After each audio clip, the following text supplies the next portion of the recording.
Olá, alunos do ensino médio, tudo bem com vocês? Aqui é a professora Helene de Arte, do Colégio Amplação. E na aula de hoje, a partir da aula de hoje, a professora vai dar ênfase a mais as manifestações artísticas aqui no Brasil. Então, assim, obras de artes nacionais. E não tem como não começar pela Semana de Arte Moderna de 1922, a semana de 22, né, em que reúne aí uma série de artistas, uma série de poetas, arquitetos, escultores, em que nessa semana eles vão se apresentar e apresentar uma nova concepção artística.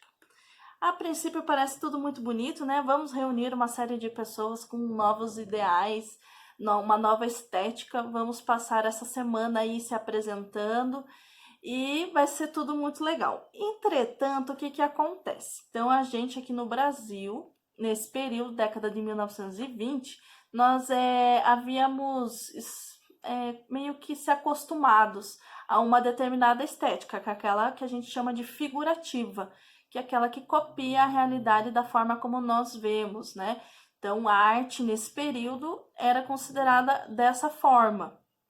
Não existia outra forma de se elaborar novas concepções artísticas. Então, o que, que acontece? Os artistas eles viajavam muito para a Europa. Na Europa já estava acontecendo os movimentos artísticos modernos, né? Futurismo, cubismo, abstracionismo, expressionismo. Então, já a arte já estava caminhando, se já não caminhou nesse período já para uma nova estética. Então, levando em consideração aí a expressão do artista, a deformação, a realidade já não era levada em consideração, o cinema também já estava sendo aí influenciado esses movimentos artísticos, principalmente o expressionismo, a inserção da colagem. Então já era uma outra situação. E aqui no Brasil ainda nós estávamos aí com um movimento artístico aí chamado neoclássico, né? Que é essa volta ao realismo, aos greco-romanos. Então, o que que acontece? Quando reúnem todo esse povo, né? Artistas, escultores, arquitetos, músicos e poetas, e eles vão mostrar uma arte aí embasada um pouquinho aí nas vertentes europeias, só que com uma pegada mais nacionalista, no sentido de valorização da cultura brasileira. Principalmente é uma volta aí dos indígenas, do samba, da cultura negra.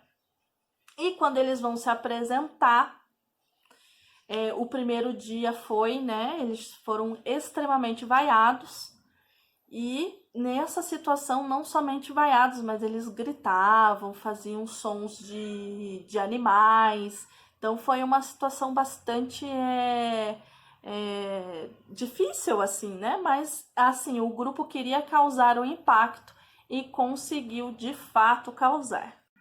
A semana ocorreu do dia 13 ao dia 17 de fevereiro de 1922 e o que, que ocasionou essa semana? Então teve duas exposições, uma do Lazar Segal e outra da Anita Malfatti, e também veio pelas mãos do Oswald de Andrade em um manifesto chamado Manifesto Futurista.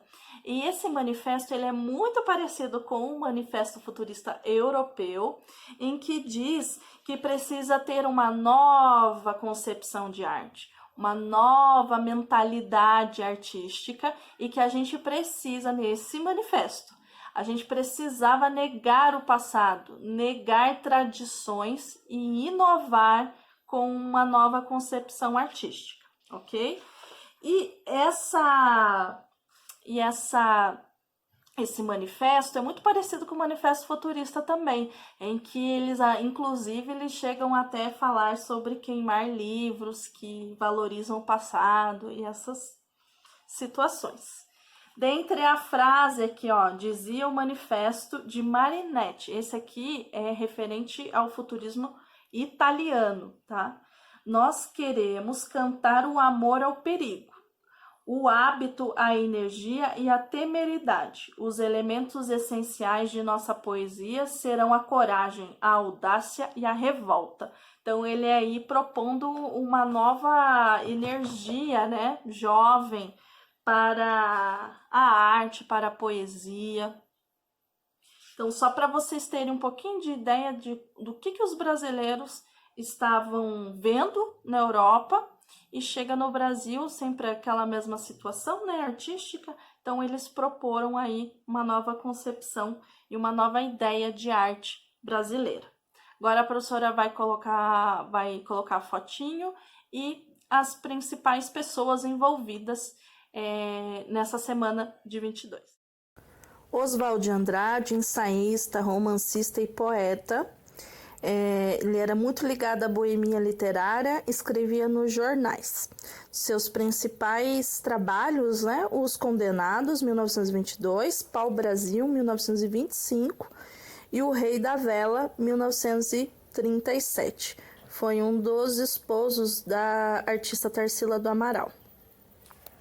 Já Mário de Andrade formou-se em música em 1917, quando publicou Há uma gota de sangue em cada poema.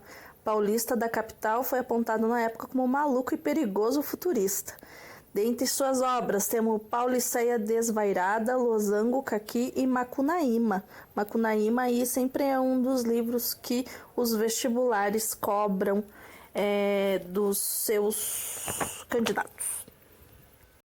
A única mulher desse grupo, Anita Malfatti, tem uma pegada bastante expressionista. Então, ela sofreu bastante influências expressionistas e foi em uma de suas exposições extremamente atacada por Monteiro Lobato. Então, as suas obras mais famosas, O Homem Amarelo, Mulher de Cabelos Verdes e A Estudante Russa, todas elas com aspectos expressionistas. Nós temos aí um dos prediletos da prof, Heitor Villa-Lobos. Suas composições foram atacadas durante a semana, mas Villa-Lobos não era propriamente um modernista, apenas um clássico romântico com influências impressionistas, autodidata, apreciador de sinuca, papagaios e crianças. Ele sempre viajava pelo Brasil, arrecadando sons diferentes para seus trabalhos, né, para compor suas músicas. Daí nós temos aí Lazar Segal. Então, se vocês podem ver também, aí ele tem uma pegada um pouco quase que cubista, meio geométrico, ele sintetiza suas obras. É um jovem pintor lituano recém-chegado ao Brasil, expôs uma série de obras que inovaram por darem mais importância à expressão do que o assunto os temas. Então, a partir da próxima aula, a professora vai dando ênfase assim, em cada um desses integrantes. Bons estudos e até mais!